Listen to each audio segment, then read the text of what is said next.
Hey, everyone. We're here with North Alabama star defensive lineman Mike Boykin. Mike, thanks for coming on today. Hey man, it's a blessing. Blessed. Thank y'all for having me. Uh, Appreciate it more than you think, man. Mike, you were an ESPN four-star recruit out of high school. You had dozens of Power Five offers. I'm talking Clemson, USC, Louisville, Auburn, just to name a few, right? Mhm. Can you just tell me what it's like to have schools like that recruit you, and what ultimately led you to committing to Louisville? Man, it was fun. It was a fun time in my life. I didn't. It's crazy because I didn't get my first Division I offer until the second semester of my junior year, Well, and so because at first I didn't even know how much it was gonna take off for me. But like I had committed to Louisville with like 23 offers, and then like a wow. little after that, that's when just Alabama and Tennessee and Auburn and all the huge schools had like just came and they just started recruiting me pretty heavy. Ultimately, what led to me committing to the University of Louisville was the fact that they had a bunch of D linemen that they were putting in the draft. At the time they had Yeah, Sheldon Rankins there that I was paying attention to, yeah, Trevon Young, Devontae Fields. They were just consistently developing guys that was putting up a bunch of production, and I felt like I had opportunity to play early. So I just thought that Louisville was in, and Coach Grantham, me and Coach Grantham had a good relationship too because he yeah. was there at the time. So you had good company for sure, man. Those are, Oh, for sure. NFL defensive linemen. So Yeah. you ended up, I mean, like you said, you ended up committing in 2016. You ended up going to Gulf Coast Community College, focus on some Mhm, off-field priorities. You eventually mhm. made it back to Louisville 2018, played every game on the season, right? Yes, sir. Can you just tell me a little bit about what you took from that year of experience there with Louisville? It was good. I actually played a whole lot of. Well, I mean, I pretty much I started over half of the games. The experience I took from it was just good. I mean, it was a lot that I didn't know about football. It Yep. was a lot that I didn't know about offensive linemen. It was a lot that I didn't know technique wise and how you're supposed to take on certain blocks.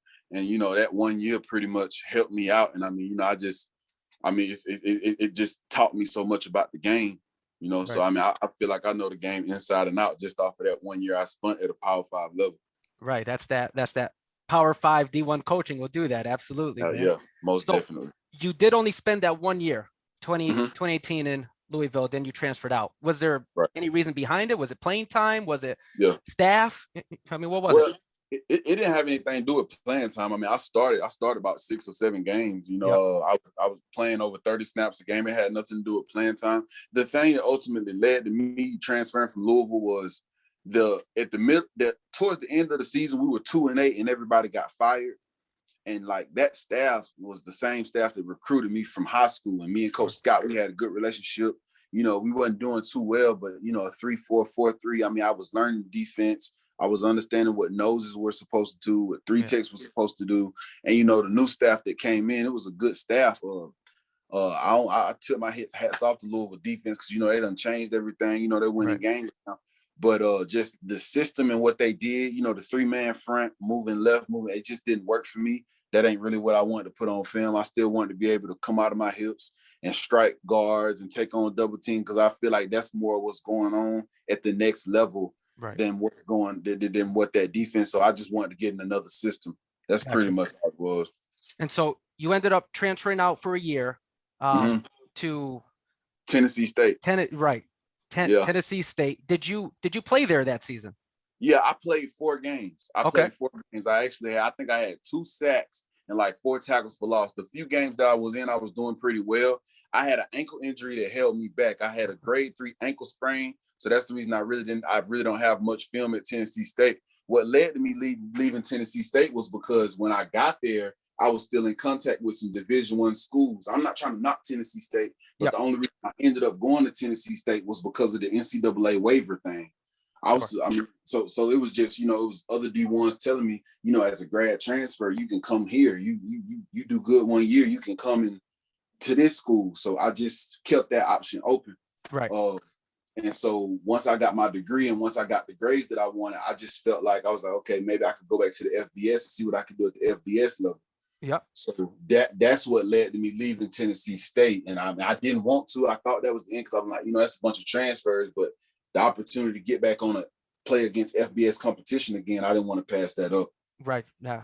Of course, man. Right on. And you ended up getting a criminal justice degree, correct?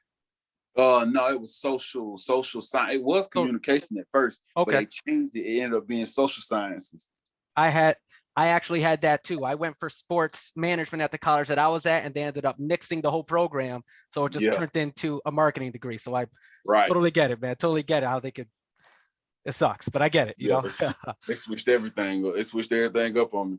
Right. Now, so you ended up now Hmm. 2020 going to North North Alabama. North Um, Alabama.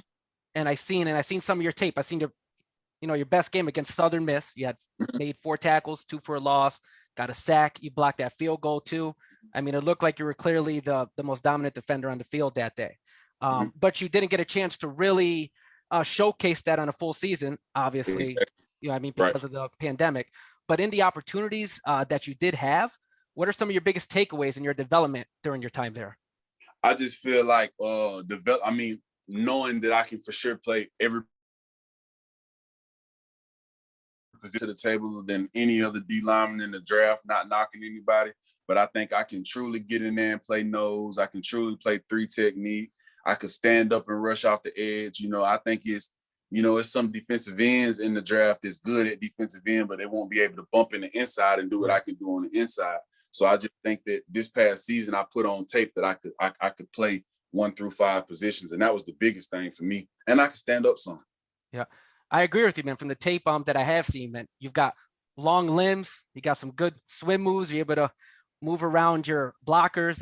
Got a lot of athleticism too. You always look spry, man. On some of that video, it looks like you're always up. You're always jumping. That's something that stood out. Something that stood out to me there. So I can definitely see you playing all the way from the 1 to the 5 technique.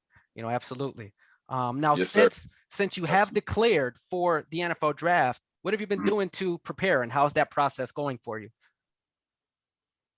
I'm just putting the initiatives on me every day. I'm making sure I'm doing something every day to get better, whether that's going to the field for an hour and just working on my first step, working on some things that I feel like I can get better at, not necessarily the weightlifting part. I mean, I think I'm pretty strong already. I'm definitely in the weight room, Yep. but more so, the on stuff, my hand placement, my first step, making sure my first step ain't sloppy, making sure I ain't putting my foot, just perfecting my craft in every way I can, whether that's the weight room, the field. I'm just putting my best foot forward every day. Absolutely. That's good. And we kind of touched base before we started here about pro days. You have any traction there? You have any options coming up, or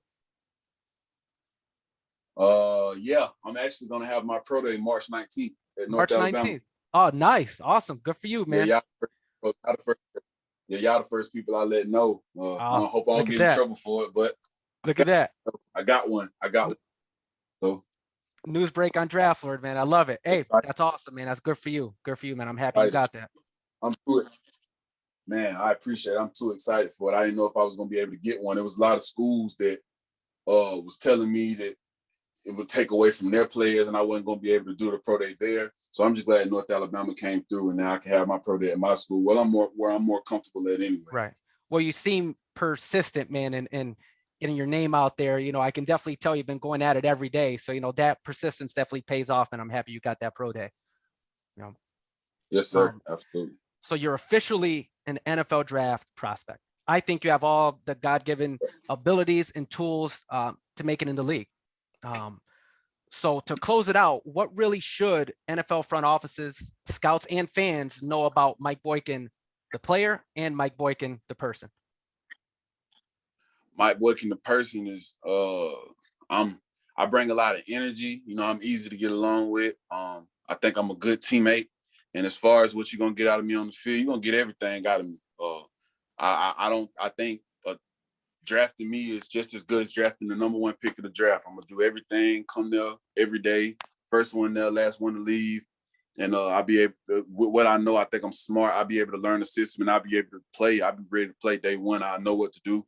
And I've been at the Power 5 level. So I just think I come in, I'm ready at whatever position you won't doubt drafting me.